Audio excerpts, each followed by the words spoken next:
It started with a soft rain that smelled like old pennies and wet leaves, the kind of rain that makes the night feel heavier than it is. My name is Jack Miller. I'm a single dad with 2 daughters, Lily and Rose, and I have been telling myself for 6 months that my wife Maya died in a car accident. The police told me that. The report told me that. But grief has a way of learning the truth your mind refuses to say out loud. Something inside me had been tapping on a locked door, insisting it wasn't just an accident. I was on the porch with a mug that had gone cold, watching the streetlights stretch long and thin over the pavement. The old blue house across the street, the one that sat empty like a sealed letter, finally had a truck in the driveway. A woman was moving in, mid-30s maybe, dark hair tied back in a no-nonsense knot. Black jacket, clean lines, steady hands. She lifted a box, noticed me, and managed a small, direct smile.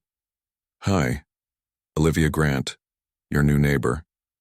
"Jack," I said, clearing my throat. "Jack Miller. Welcome to Cedar Street." From inside, the smoke alarm coughed once and surrendered. "Dad, the mac and cheese!" Lily's voice had that pitch that means trouble and apology at the same time. I forced a laugh, lifted a hand to Olivia, and ducked back in to rescue dinner from myself.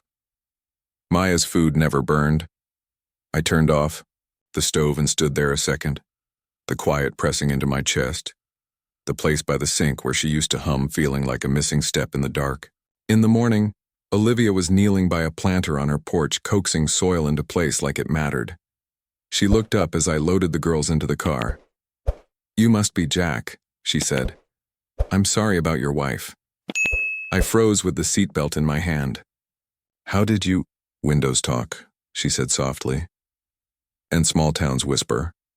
Then, without intruding, "If the girls ever need anything or if you're running late, just knock.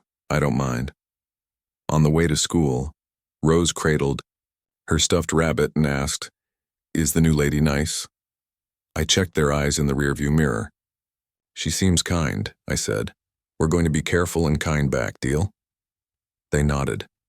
At the drop-off lane, Lily squeezed my hand too long. "You'll be here at 3? "I'll be here at 2:55, I said, and made sure to mean it. That night I took Maya's phone out of the desk drawer. The police had given it back at the end with its cracked corner and its clean conscience. I'd opened it a dozen times. The photos were ordinary and holy.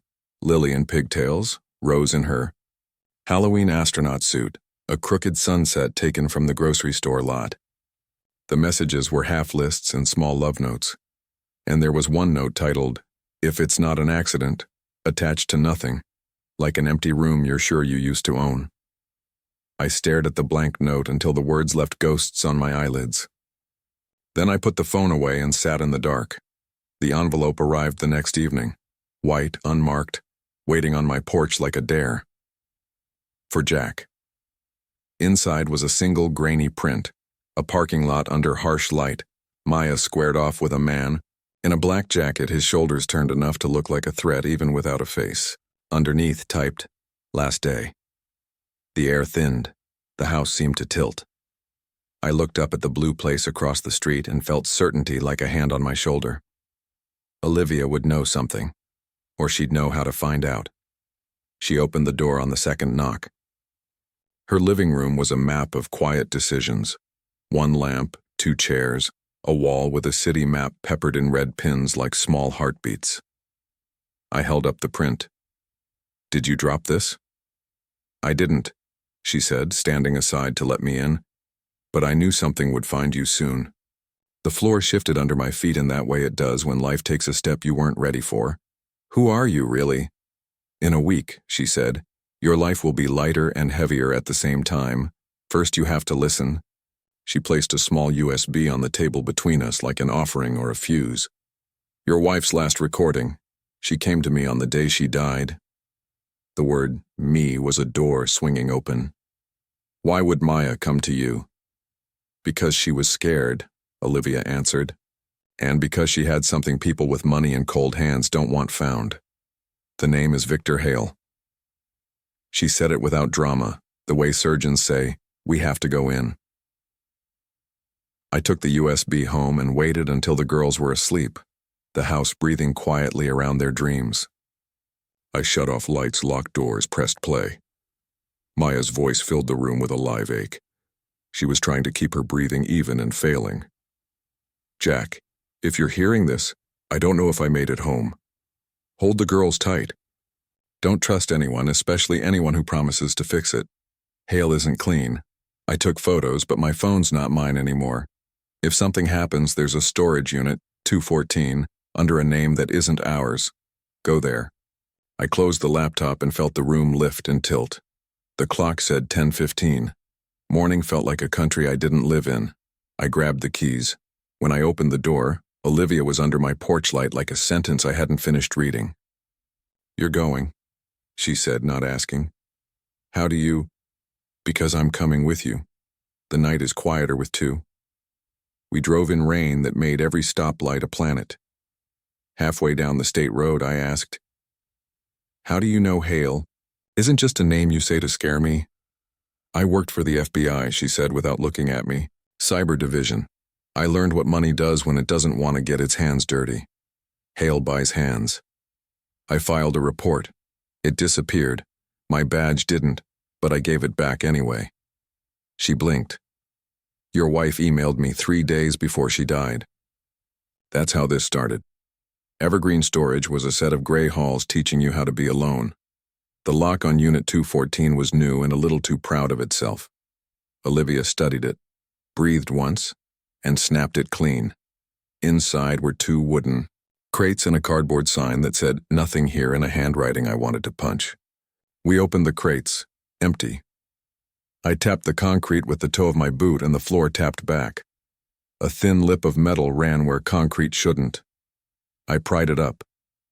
A shallow safe blinked like an eye. Olivia found a key on a chain I swear I hadn't seen her wearing. The safe opened its mouth.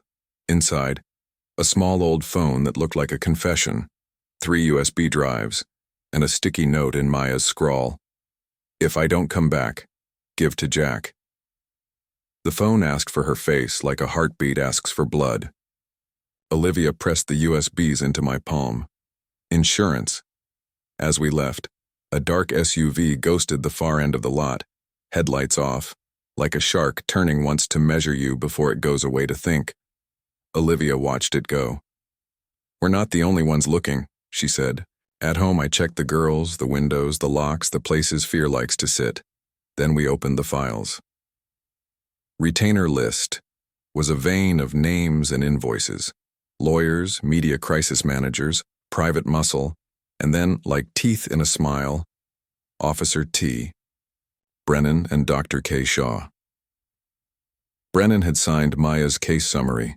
Dr. Shaw had listed her death as instant, clean, free of questions. Olivia's jaw shifted the way people's do when they realized their worst hunch was a memory, not a guess. Bought and paid for, she said. That's why the paper trail felt like a hallway with no doors. Access logs showed a server that wasn't supposed to exist, and my wife's phone touching it twice like a desperate swimmer brushing a dock with numb fingers. A hidden server inside a data center linked to a shell company with a name that felt like an echo. Eidolon. Ghost that looks like a person. The third drive held video from a camera with a better angle and worse news. A man leaned toward my wife and the air between them changed shape. He said something I couldn't hear and it looked like, "This ends tonight." Olivia didn't have to tell me who he was. Cole Mercer, head of security. The man you pay to say the things you want done out loud. Call the police, I said. Automatic and pointless. We will, she said and slid her eyes to Maya's phone. But first we need her proof to survive meeting their machine.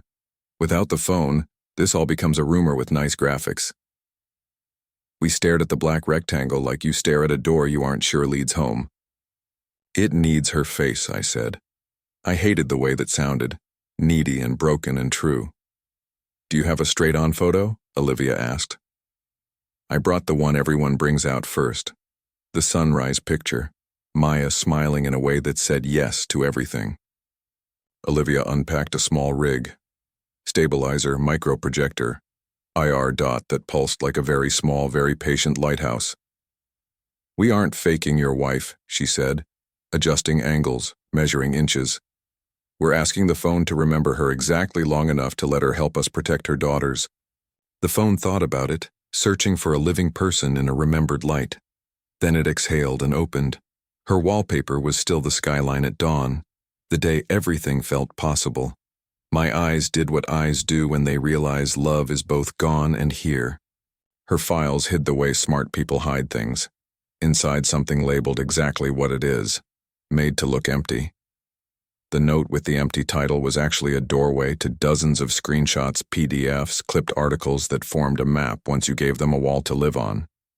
Eidolon was everywhere like water behind paint.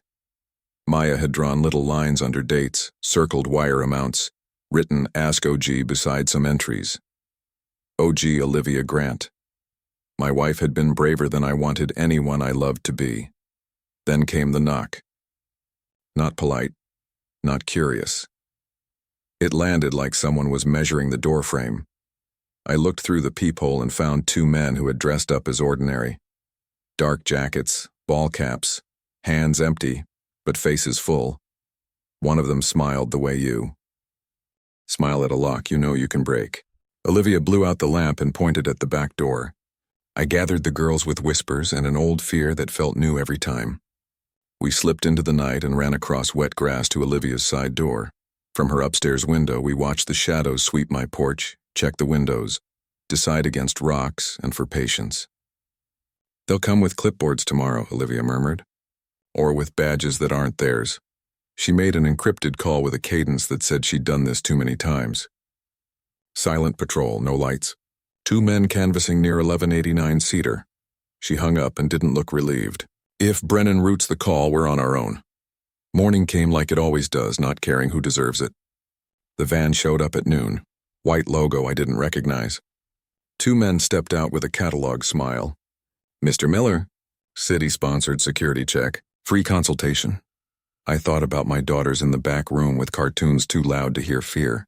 "We're covered," I said, and closed the door slowly enough that they could choose whether to push it. They didn't. 5 minutes later, their van drifted away as gently as a lie. An hour later, my phone rang with a new number that felt old. I put it on speaker. Silence first, which is how predators breathe. Then a voice, smooth, amused. "Mr. Miller, let's stop pretending. Bring whatever you have to Harper Bridge tonight. Alone. Or the next envelope won't be a photo." The line died like a fish thrown back wrong. I looked at Olivia. She said what I was thinking. Trap. Then she said the thing I wasn't. "We'll go, but not the way they want." We called Nina Torres, the reporter Olivia trusted like a compass. She wasn't dramatic. "If this is what you say, I can print it and make it stick. But I'll need teeth, not just bite marks." Olivia promised her teeth. The bridge at 11 was a long bone over black water. Fog snapped at the edges of the streetlights. A black sedan slid up like a decision and Cole Mercer poured out of it. Hands easy, eyes mean. "Mr. Miller," he said, as if we'd been emailing about a fundraiser. "You've been very busy." He lifted his hand. "The drives. You'll take care of my girls?" I asked and felt something in me pull tight. "New schools. Quiet house. Clean slate," he said. "And you get to keep your ghost." "Like my wife kept hers," I said. He tilted his head, bored. She was in the wrong place. Olivia stepped out of the fog with her phone angled down, streaming to a private link that Nina and 3 lawyers were glued to in a newsroom across town. "Say the rest, Cole," she said. "Use the word leverage." He squinted, pulled a small device from his coat, flicked a switch. The air around us thinned the way it does inside elevators. "No more streaming," he smiled. "Now we can be honest." "You threatened my kids," I said, and the sentence shook even though I didn't.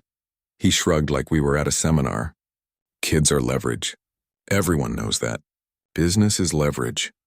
There's a sound a soul makes when it breaks. Mine made it." I moved the second phone in my pocket, the one Olivia had routed to record through a bypass channel, the one pointed at their car's own camera feed with a directional whisper mic. It gathered his words like dry wood takes flame. "Give me the drives," he said, impatient now. I took one from my pocket, walked to the edge of the railing and looked down at the river like I was considering fortune. Then I threw it. Cole lunged and lost balance for half a heartbeat.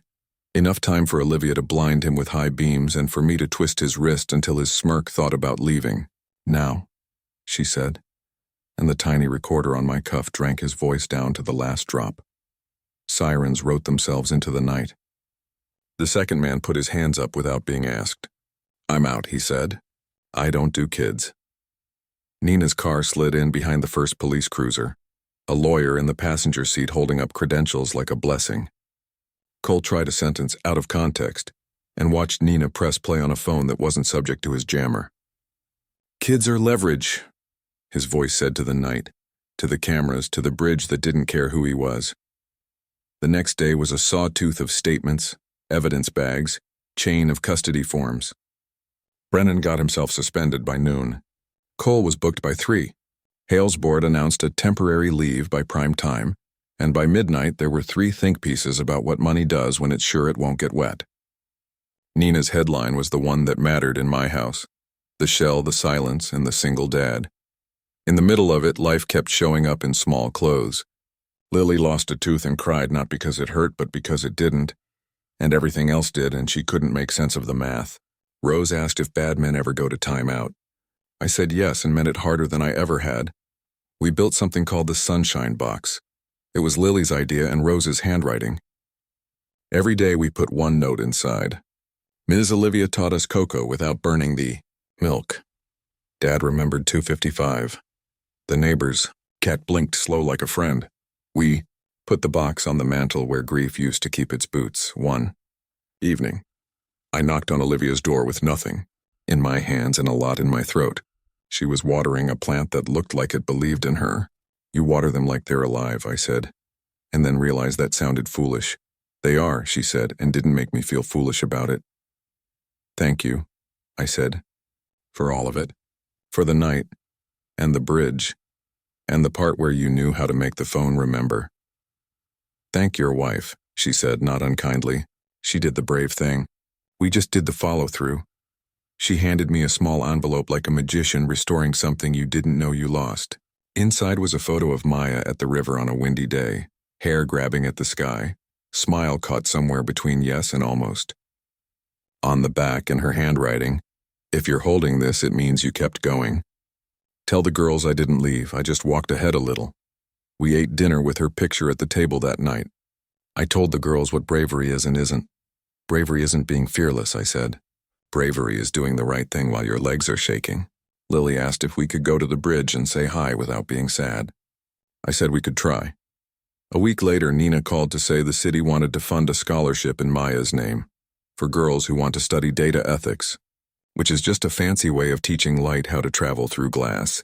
She'd roll her eyes at the ceremony, I said, and then she'd show up early to set the chairs. Nina laughed in the way you laugh when your throat is tight and you do it anyway. When we got home from the grocery store that afternoon, Olivia was at the mailbox with a small wooden box. "One last ghost," she said. Inside was a key and a note for the attic. I pulled down the ladder and climbed up into dust and held breath. A trunk waited in the back like a patient dog. The key fit. Inside were Maya's notebooks. Some Polaroids faded just enough to look like memory, and a blue ribbon that still held the shape of her ponytail. On half a dozen pages, she'd written the same sentence in different inks. "Truth isn't a door, Jack. It's a window we keep clean." I framed 3 things for my office wall: Maya's smile, the first sunshine note, and a blank white page. The blank one is to remind me that the end of a story is just where you turned the light off last time. Some nights the rain comes back like a song that only knows one verse. The wind chime on Olivia's porch answers in a language I'm learning. I sit at the table and write to my daughters, not because they'll read it now, but because words make good neighbors for future days. If the world feels too big and you feel too small, remember there's a window inside you. Open it even if your hands shake, especially if your hands shake. Light loves brave hands. The house is different now, not because Maya isn't missing, but because she isn't only missing. She's also present in the way Lily ties her shoes, serious and crooked, and in the way Rose negotiates dessert like a junior diplomat, and in the way I check the locks and then check the sky and then breathe anyway. And the neighborhood is different. People wave longer. They ask better questions. The blue house across the street has a plant on the porch that is going to make it through the winter, because someone believes it will. And some mornings, Olivia and I drink coffee on opposite porches like old ships exchanging flags. We don't talk about hail unless there's news. We talk about shovels and school calendars and the stray dog that thinks both our yards are a joint custody arrangement. We do visit the bridge. We go at noon when the light is friendly and the wind just enough to make your jacket feel like a good idea. Lily says hi in a voice that thinks echoes are applause. Rose throws a flower over the side and tells the river to tell Mom it's from the yellow patch by the mailbox, the ones the bees like. I put a hand on the railing and think about sentences that end and what to do with the air afterward. On the drive home, Lily asks if the river keeps secrets. I tell her the river is better at releasing than keeping. She says that's good. I agree. Back at home, Nina texts that Brennan tried to resign before he was fired, which is the sort of move that sounds like dignity if you don't read the fine print. Cole's lawyers are making the routine noises lawyers make at the beginning of a losing season. Hail is still a headline. There will be court. There will be statements that wish they were true. There will be the long middle where justice does the dishes before it sits down to eat. We're ready. That night, after the girls are asleep and the kind of quiet you can trust settles into the upholstery, I take out the letter I've been working on for weeks. Lines and cross-outs, whole paragraphs I'll probably never read out loud. I add one more sentence at the bottom. We kept it clean, Maya. I tuck it into the sunshine box and turn off the lamp. From the porch, the chime speaks once. I hear it like a yes. A week passed before the world remembered my address again. Mail came heavier now. Letters from lawyers, reporters, nonprofits, even strangers who said things like, "Your wife gave me courage." Some meant it. Some wanted something. Grief taught me early that everyone loves a cause more than a person. But I answered what I could. The rest, I kept for the fireplace. Olivia dropped by more often, not to talk about the case, but to sit with the girls. She'd bring warm banana bread, help with homework, and slip quiet wisdom into conversation like spare change. "You know," she said once, helping Rose with fractions, "numbers are just another way of measuring faith." I didn't ask what she meant, but later, watching Rose proudly solve her worksheet, I understood. The world outside didn't slow down. Every morning, new headlines. Whistleblower files point to Eidolon Network. Ex-FBI agent involved in leaked footage. Cole Mercer's trial begins. Each article pulled another thread loose from the fabric Hale had stitched for years. But beneath all that noise, something small and uneasy still whispered in me. The feeling that not every ghost had been counted. It was Olivia who noticed first. "The emails," she said, sitting in front of my laptop one night. "They're too clean. The timestamps line up too perfectly. Someone is rewriting the past in real time." She traced her finger over the metadata. "See this? Every backup restored exactly on the hour. That's not human error. That's a machine rewriting evidence." "So Hale still has access?" I asked. "Or someone worse," she said. We contacted Nina again, who connected us with a cybersecurity team at her paper. They confirmed what Olivia suspected, an active bot inside the digital archives, built to overwrite files as soon as anyone opened them. A ghost script, an eidolon inside the system. That night I sat awake long after the girls were asleep, watching the rain smear the streetlights. Maya's voice replayed in my mind. "Don't trust anyone who promises to fix it." And yet here I was, surrounded by people trying to fix it. Maybe the trick wasn't about trust, it was about timing, about letting light hit at the right angle. Olivia's plan came quietly. We bait the program, feed it something it can't digest. "How?" I asked. "By giving it a lie big enough to choke on." We created a fake data file, another supposed drive containing Hale's offshore ledgers, and uploaded it to a decoy server. Within minutes, the ghost program found it, replicated it, and tagged it with an internal marker. That marker traced straight back to a private IP address in Washington. The name tied to that IP? Thomas Brennan. The same officer who'd signed off on Maya's death report. It wasn't Hale this time. It was his cleaner. The one who'd kept the trail tidy. The revelation hit harder than I wanted to admit. I'd spent months hating the idea of a faceless monster, and it turned out to be a man who once called me "Sir" at the crash site. A man who'd stood in my driveway and said, "You have to let go, Mr. Miller." We didn't wait. Nina's paper published the follow-up within hours. Officer Brennan accused of destroying evidence in Eidolon case. By morning, the internet had done what it does best, spread fury faster than truth. Brennan resigned before noon, arrested by sunset. Hale's empire started bleeding investors overnight. And still, even with all that justice moving, the ache didn't fade. Grief isn't a villain you defeat. It's an ocean that learns your name. 3 days later, the city held a memorial event for whistleblowers and victims of corporate crimes. They unveiled the Maya Miller Scholarship for Data Integrity. The mayor gave a speech that tried too hard, but the plaque itself was simple. It said, "For those who believe light belongs everywhere." Lily held my hand through the whole thing. Rose waved at the sky like she expected her mom to wave back. And maybe she did. Because when the wind picked up, the flag above us fluttered so sharply it made everyone look up. After the ceremony, Nina pulled me aside. "We're running one last story," she said. "Close your piece. We want your words." "I don't have many left," I told her. "Then give me the ones that still hurt." That night, I wrote until dawn. About truth. About windows and doors. About how sometimes the hero isn't the one who fights, but the one who refuses to stop asking questions. I wrote about how Maya used to tape our daughter's drawings on the fridge and call it art with purpose. I ended the piece with one line. She didn't die for evidence. She died for honesty. Nina published it as the window theory. It spread faster than I expected. People quoted it. Schools read it aloud. And for the first time, I didn't feel like I was chasing her memory.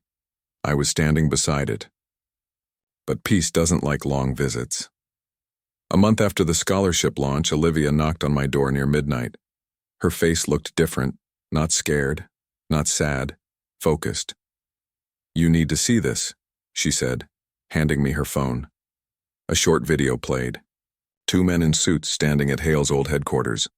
One of them was Hale himself giving an interview.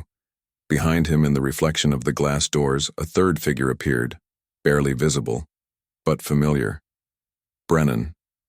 "He's supposed to be in custody," I said. "He was," Olivia said. "Released 2 days ago. Technical error." "Then it's not over," I whispered. We drove to the old Eidolon facility before sunrise. The place was sealed off, surrounded by fencing and cameras, but Olivia's badge still had tricks left in it. We slipped through a maintenance gate and followed the hallway that once held Cole Mercer's office. Most rooms were empty now, monitors gone, cables stripped, walls half dismantled. But in the last office there was something they hadn't cleared, a single server still running, lights blinking faintly. Olivia connected her portable drive, downloading what she could. "They left this on purpose," she murmured. "Breadcrumbs." On the screen, a file directory blinked open. Hundreds of archived messages, encrypted. She ran a quick decryption loop. The first one to load was a voice memo, dated a week before Maya's death. It was Brennan's voice. "She's still digging. We warned her twice. If Hale doesn't act, someone else will."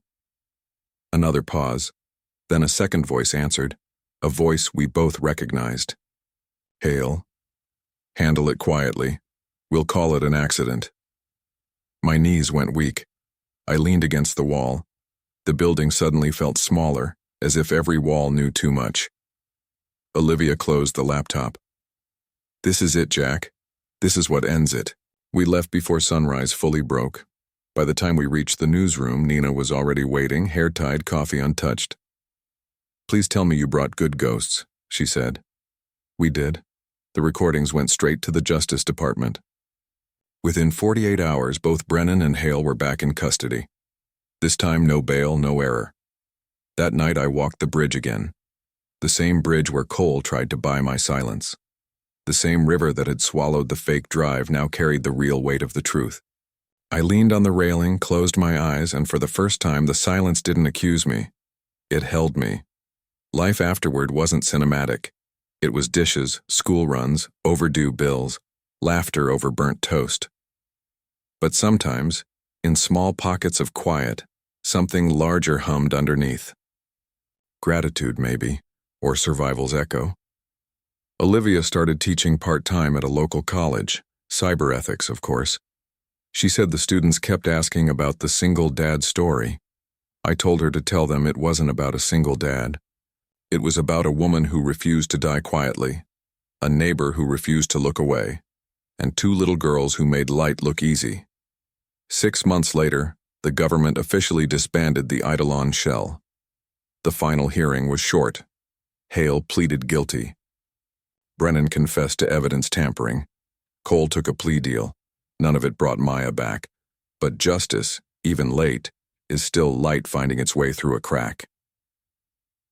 At home, Lily and Rose painted a sign that said, "Mom's window." They taped it above the living room window, the one that caught sunrise just right. Every morning the light hit that glass, bent into colors I didn't know existed. Sometimes I'd catch my reflection beside theirs, and for a heartbeat, all 4 of us were there. One rainy evening, Olivia came over with takeout and a tired smile. "I think it's over," she said. I shook my head softly. "Stories like ours never really end." She smiled. "Maybe not, but sometimes they rest." After dinner, she helped the girls with their new school project, something about community heroes. Lily drew Maya standing under a big glowing window. Rose drew Olivia beside her, and in the corner a small stick figure holding both their hands, me. When the girls went to bed, Olivia and I sat on the porch. The rain had eased into mist. The wind chime she'd hung months ago swayed gently, humming the same small tune. I told her, "Sometimes I still expect to see Maya walk up the path." She nodded.